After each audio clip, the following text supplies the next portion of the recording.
उस ज्ञान को तू तत्वदर्शी ज्ञानियों के पास जाकर के समझ।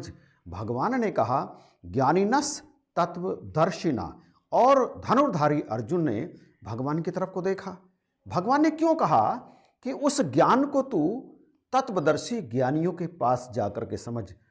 ये तो तय है कि भगवान अर्जुन को यही तत्व ज्ञान समझा रहे थे, परंतु भगवान ने कह दिया कि इस ज्ञान को, उस ज्ञान को तो तत्वदर्शी ज्ञानियों के पास जाकर के समझ। और हम एक ही बार में इस ज्ञान को समझ लेने का दावा करते हैं, बिल्कुल गलत है यह दावा। इस ज्ञान को समझना इतना आसान नहीं है, बहुत ही मुश्किल है। और बहुत ही मुश्किल है, इसका उदाहरण सीधा इस बात से मिलता है कि भगवान ने अर्जुन को इसलिए ऐसा कहा कि उस ज्ञान को तू तत्वदर्शी ज्ञानियों के पास जाकर समझ, क्योंकि अर्जुन को बार बार भगवान के द्वारा ये ज्ञान समझाया जा रहा था और अर्जुन को ये समझ में आ नहीं रहा था, क्योंकि अर्जुन उस रण क्षेत्र में भी भगवान के सामने होते हुए भी लगातार अपने परिजनों के बारे में ही सोच रहे थे कि यदि युद्ध हुआ तो या तो मेरे हाथों ये सारे के सारे मारे जाएंगे, अथवा इनमें से किसी एक के हाथों मैं या अनेक के हाथों मेरे अपने परिवार का संहार हो जाएगा। ये लगातार द्वंद्व उनके अंदर चल रहा था और भगवान लगातार उन्हें इस जगत की नश्वरता और अपनी वास्तविकता बता रहे थे तत्व ज्ञान के माध्यम से। और भगवान सारी बात अर्जुन के अंदर की समझ रहे थे, तभी उन्होंने कहा कि इस ज्ञान को तो किसी तत्ववेता गुरु के पास जाकर समझ, तत्ववेता ज्ञानियों के पास जाकर के समझ।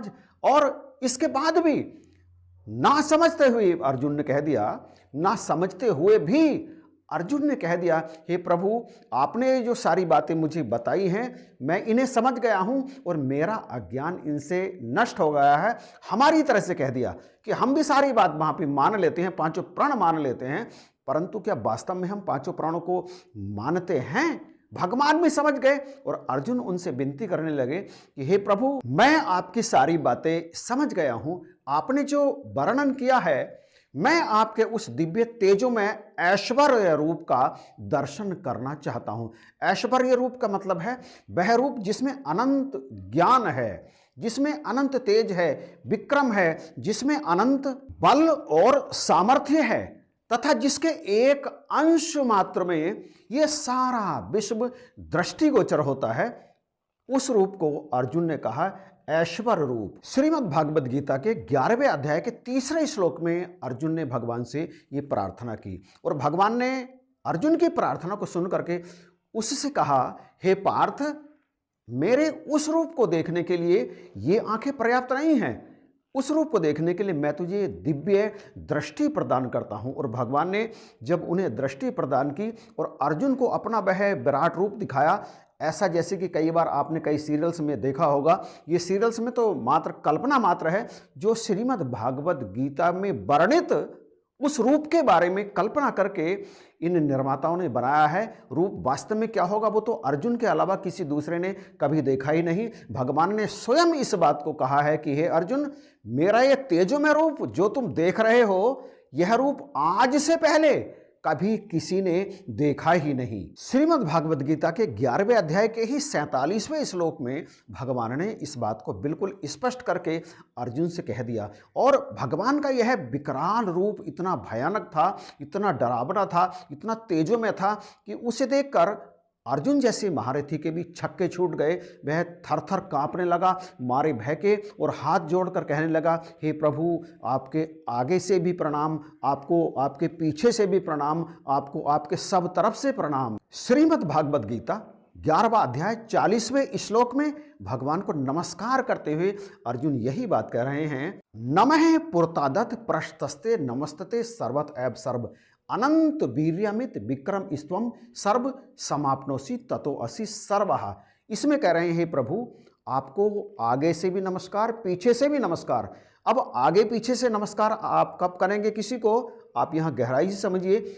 अगर कोई खड़ा हो तो उसके आगे का हिस्सा दिख रहा है, पीछे की तरफ भी दिख रहा है, तभी तो करेंगे कि आपको आगे, यानी आपके आगे आकर के नमस्कार कर रहा हूं, आपके पीछे पहुंच करके नमस्कार कर रहा हूं, आपको सब ओर से नमस्कार कर रहा हूं। यानी आप यहां हैं तो मैं आपको सब ओर से, ऊपर से, नीचे से, आगे से, पीछे से, सब ओर से नमस्कार कर रहा हूं। इसका अर्थ है कि वहां भगवान अपने उस विकराल रूप में खड़े हैं, जिसे देखकर अर्जुन मारे भय के थर-थर कांप रहे हैं और पूछ रहे हैं, हे प्रभु आप कौन हैं? तब अर्जुन को इस प्रश्न का उत्तर देते हुए भगवान कहते हैं कि मैं लोकों का नाश करने वाला महाकाल हूं। फिर अर्जुन भगवान से प्रार्थना करते हैं, प्रभु मुझसे आपका ये तेजमय रूप सहन नहीं हो रहा है, मैं इसे देख नहीं पा रहा हूं, अब आप मुझे अपना वह चतुर्भुज रूप दिखाइए। और चतुर्भुज रूप भगवान ने अर्जुन को दिखाया और उसके बाद भगवान ने कहा दिखाते हुए कि इस रूप को देखने के लिए देवता भी तरसते हैं, अर्थात मेरा ये चतुर्भुज रूप देवताओं के लिए भी दुर्लभ है। तो इस तरह से भगवान ने अर्जुन को अपना ऐश्वर्य रूप और चतुर्भुज रूप दिखाया। ये जो निराकार रूप है ये ब्रह्म का निराकार रूप है। निरंकारी मिशन में इस रूप का दर्शन कराया जाता है और इस रूप को तत्व रूप कहते हैं। ये परमेश्वर का तत्व ज्ञान है।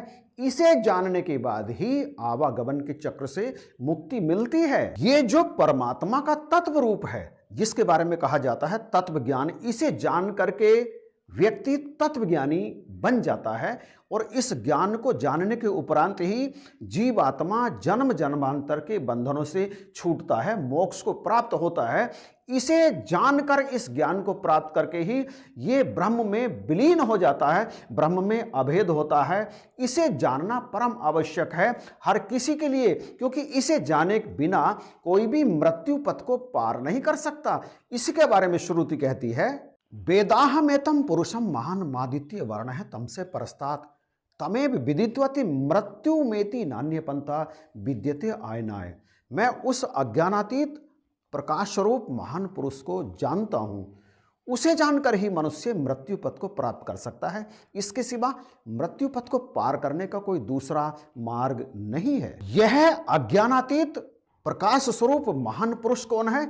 वो ये ब्रह्म है जिसका ज्ञान संत निरंकारी मिशन में दिया जाता है, निराकार ब्रह्म।